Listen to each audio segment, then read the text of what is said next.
Pemirsa Hidup Sehat sedang sekali. Hari ini saya Celia Alexandra kembali dapat menyapa Anda Hidup Sehat pada pagi hari ini. Pemirsa, tadi kita sudah dengarkan bersama ada berita viral akhir-akhir ini seorang selebgram asal Medan yang tewas akibat dibekam di Depok, Jawa Barat. Tapi akan kita bahas bukan mengenai sedot lemaknya, tetapi mengenai bekam. Apakah bekam ini mempunyai efek samping? Sudah bersama dengan kita ada Dr. Agus Ramadi, dokter spesialis herbal medik dan juga pengamat Tibun Nabawi. Selamat pagi, dokter. Selamat pagi, Mbak Celia. Oke, tapi seperti biasa ya pemirsa, kami juga membuka konsultasi gratis buat Anda pemirsa dan juga Anda bisa bertanya langsung di Instagram kami Hidup Sehat, cari tema hari ini dan juga berikan pertanyaan. Ini sepertinya sudah ada pertanyaan-pertanyaan yang masuk, dokter coba kita baca ya dok ya. Ini dari Jane SHF. Dok, ada pantangan makan nggak sih sebelum terapi? Kedua pertanyaan dari Fauziar, dok mau tanya apa aja sih manfaat dari terapi bekam? Pertanyaan selanjutnya dari si Rani, dok mau tanya kalau yang punya penyakit anemia apa masih boleh dibekam nggak sih dok? Ini kita coba lihat lagi di pertanyaan di bawahnya dari Jihan Fatila. Dok saya mau tanya untuk terapi bekam efektif nggak ya buat penyakit asam lambung? Terus dari Wawawik, dok mau kalau bekam di wajah itu manfaatnya apa aja dok? Pertanyaan terakhir nih dok dari Nisande, oh rupanya masih ada lagi. Saya mau tanya dok, kalau terapi bekam maksimal sebulan berapa kali ya dok? Dan pertanyaan terakhir dari Jalan Bareng Mami, dok ada usia minimal nggak sih dan maksimal untuk bekam nggak ya dok? Tanggapi dulu dok, secara umum bagaimana nih pertanyaan-pertanyaan dari netizen? Iya, ini cukup banyak ya, tapi secara umum begini, bahwa bekam ini bermanfaat. Oke. Bekam ini pun juga direkomendasikan oleh Rasulullah. Afdolama tadawaitum bihil hijamah. Sebaik-baik pengobatan yang kalian lakukan adalah berbekam. Jadi rekomendasi dari Rasulullah untuk berbekam. Bahkan dari sisi kesehatan pun, dari sisi medis pun ternyata bekam memberikan banyak manfaat. Memberikan banyak manfaat. Betul, dokter. salah satunya menurunkan tensi, menurunkan kadar kolesterol, menurunkan kadar asam urat, melancarkan sirkulasi darah. Jadi secara umum banyak manfaatnya. Oke, tapi dok ini ada fakta mitos. Kalau tadi dokter bilang ini manfaatnya banyak, tapi ada fakta mitos. Kalau penderita hipertensi dan diabetes dilarang melakukan bekam. Tapi jangan dijawab dulu dok, usai jeda pemirsa kami akan hadirkan untuk Anda.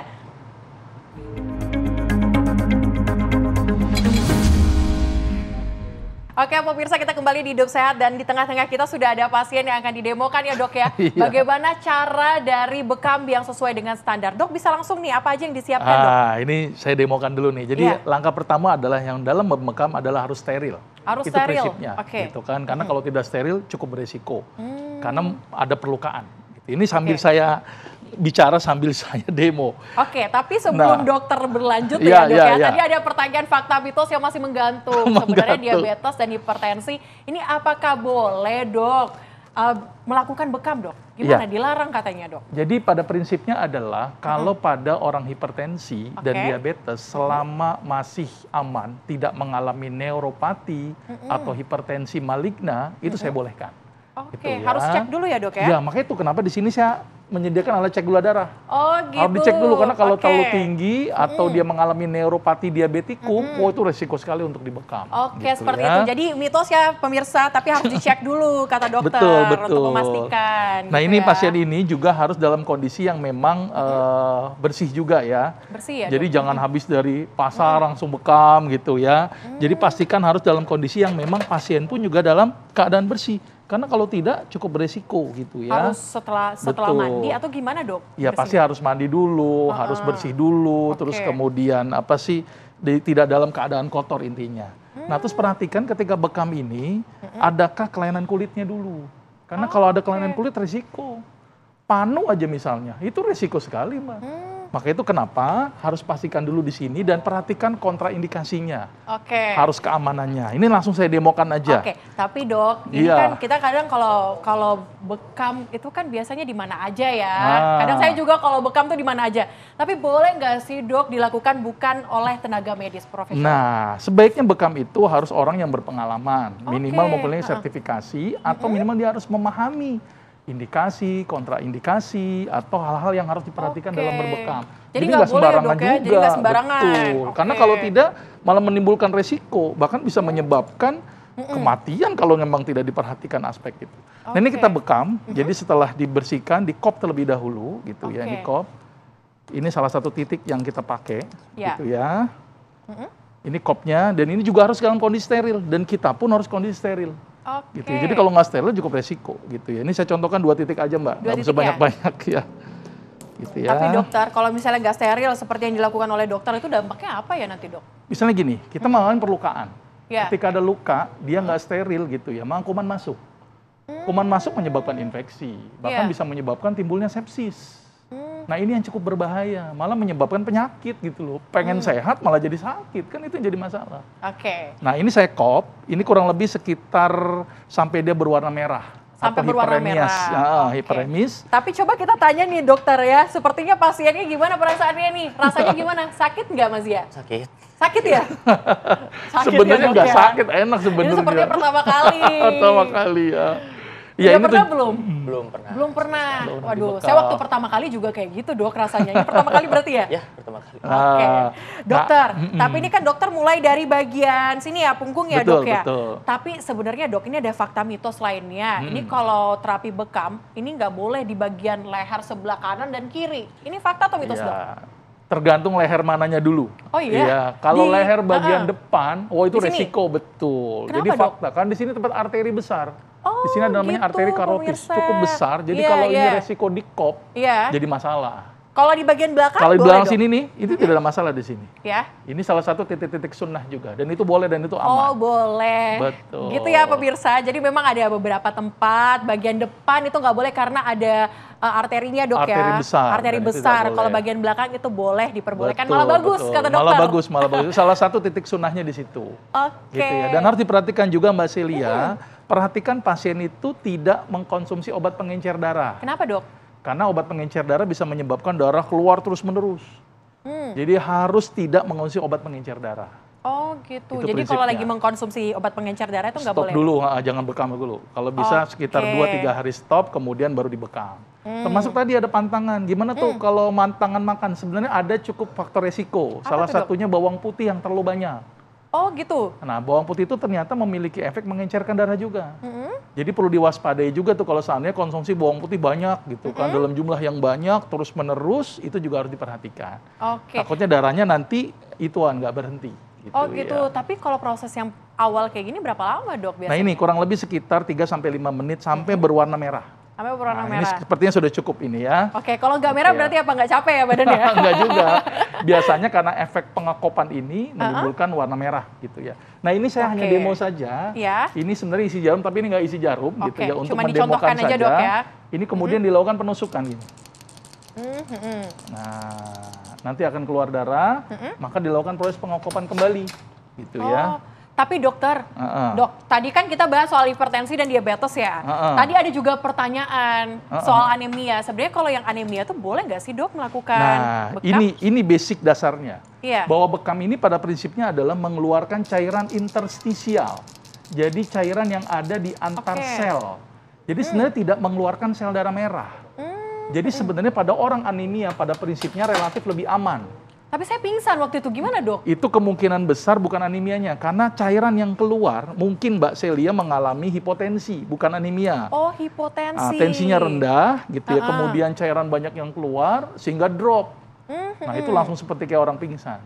Oke. Gitu. Dokter, tapi kenapa sih harus dikeluarin darah? Kalau misalnya cuma dibekam-bekam doang, cuma dikop-kop doang itu boleh nggak, Dok? Kan sama aja. Iya, mendingan dikerok aja deh. Boleh aja sih, namanya bekam kering. Ada istilah Iya, bekam kering oke. gitu ya. Tetapi prinsipnya adalah tadi, bekam itu mengeluarkan causative pathological substance. Substansi yang memang menyebabkan timbulnya penyakit atau orang bilang nih sampah metabolisme. Itu dibuangkan. Jadi kayak urium dibuang, kreatinin dibuang, kolesterol dibuang, asam urat dibuang. Oke. Nah, maka itu sebenarnya harus dikeluarkan darahnya. Jadi bukan di kop doang, kalau di kop cuma dikumpulkan tapi nggak dikeluarkan. Gitu. Oh gitu, jadi sayang ya dokter ya. Sayang banget. Tapi dokter selama kita dilakukan bekam seperti ini, apa sih yang nggak boleh dilakukan? Tapi jangan dijawab dulu, Dok. Siap. Karena usai jeda kami akan kembali untuk Anda pemirsa.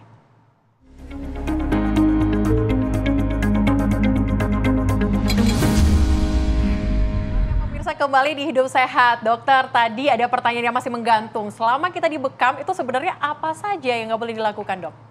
Yang pertama, pada saat sebelum dibekam, sebaiknya dicek tensi, atau cek gula kalau dia mempunyai riwayat gula. Karena kalau tensi terlalu tinggi resiko, tensi terlalu rendah pun juga resiko. Kayak Mbak Celia tadi takutnya lagi tensinya 90/60, dibekam langsung jatuh. Langsung jatuh. Tapi coba kita tanyakan kepada pasiennya ya dok ya. Fauzia gimana setelah dibekam tadi? Rasanya gimana? Rasanya sih jadi lebih ringan aja sih badannya. Oke. Lebih enak aja lah. Lebih enak lagi ya. Apalagi kalau misalnya nanti dikeluarin ya darahnya dok ya. Lapar nggak sih setelah bekam? Lapar sih. Lapar ya, nanti ya, kita makan ya nanti.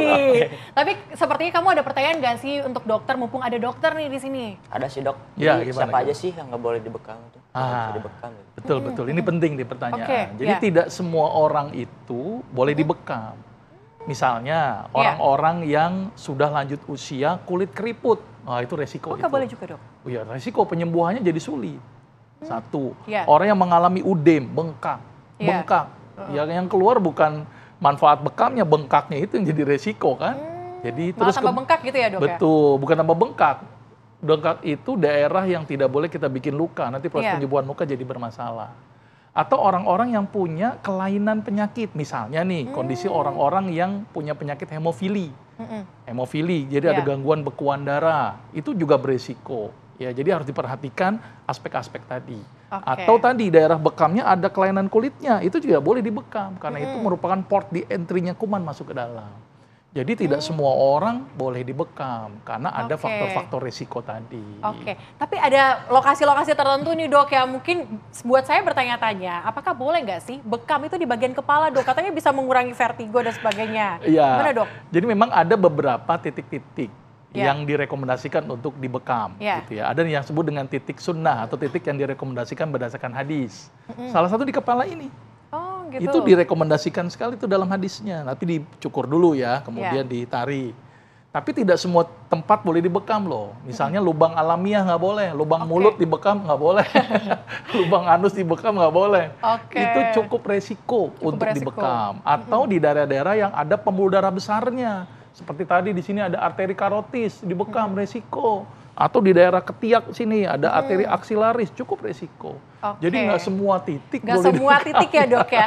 Tapi dokter, biasanya kita kalau mau bekam, itu lebih baik sebelum makan atau sesudah makan. Terus ada waktu-waktu tertentu nggak? Misalnya pagi atau malam nih dok? Baik.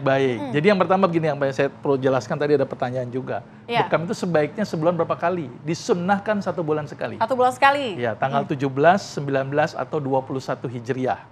Berdasarkan hadisnya seperti itu. Gitu ya. Terus kalau bisa bekam tidak dalam keadaan lapar sekali atau terlalu kenyang sekali. Karena begini, darah yang dikeluarkan pada saat bekam itu adalah cairan interstisial. Berarti di situ tidak hanya yang sisa metabolisme saja, tetapi ada unsur makanan yang juga ikut kebuang, salah satunya glukosa.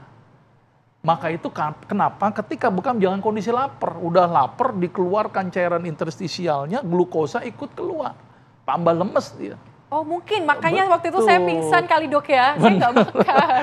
Tambah lagi mungkin nggak dicek tensi juga, mungkin rendah mungkin gitu gara-gara itu ya dokter. Jadi nggak boleh dalam keadaan lapar banget, jadi dalam keadaan yang memang ya tidak lapar dan juga tidak terlalu kenyang. Tapi kalau waktunya gimana dok? Pagi, malam, siang atau seperti apa? Kalau yang paling bagus berdasarkan beberapa pendapat ulama siang hari. Siang hari. Pendapat ulama itu sebaik siang hari karena sirkulasi darah cukup bagus. Di jam berapa dok? Kan siang kan beragam ya dok ya? Ya sekitar habis zuhur sampai sebelum asar. Gitu. Tapi dokter ada efek samping nggak sih kalau kita melakukan bekam? Nah, kalau melakukan bekam tanpa prosedur yang benar, resikonya banyak. Apa aja dok? Yang pertama tadi, kalau nggak steril infeksi kan? Kalau nggak dicek tensi, kemudian dibekam cairannya keluar banyak, hipotensi bisa menyebabkan shock hipovolemik. Jadi ada resikonya gitu ya. Atau resiko-resiko yang tadi daerah-daerah yang tidak tepat. Misalnya tadi di sini kita bekam, muncrat darahnya, meninggal bahkan. Jadi banyak hal-hal yang harus diperhatikan. Jadi bekam pun kalau tidak dilakukan secara profesional, resikonya cukup besar. Dokter Fauzia ada pertanyaan lagi mungkin? Apa udah cukup? Cukup lah. Sudah cukup. Dokter terima kasih. Sama-sama. Dan terima kasih juga Fauzia sudah hadir di studio Hidup Sehat hari ini. Pemirsa tak terasa 30 menit sudah kami menemani Anda hari ini dengan beragam informasi dari dokter mengenai bekam. Tak terasa 30 menit dan saksikan terus Hidup Sehat setiap hari Senin sampai dengan Jumat 9.30 waktu Indonesia Barat. Hanya di TV One. Saya Celia Alexandra pamit undur diri dan sampai jumpa. Indonesia, Hidup Sehat. Hidup Sehat.